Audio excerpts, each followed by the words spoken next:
highlighters, kita niyo yun, no? Kasi from September 27 up to October 5, in every purchase of McDonald's Happy Meal, Tiny Tan, via drive-thru, there will be a free Tiny Tan bracelet. Actually, it's made out of paper lang naman siya. But syempre, it's a part of the collection pa rin. So, it's a must-have. So, ito siya. Then, white lang sa back part. And of course, here's RM, Jean, Suga, J-Hope, Jimin, V, and may baya si Jungkook. And of course, the Tiny Tan Happy Meal logo. So, let's try. So, ano bang, yan, mahilig pa naman ako sa bracelet. Yay! Ang cute! Oh, di ba?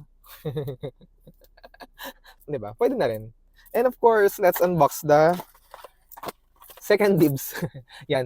Second dibs na hindi ako namili. Yung inabot lang sa akin basta. Kasi diba last video, si Jin yung nakuha ko. So, here's the second one. And let's check kung sino nakuha natin. Yan. And I've got...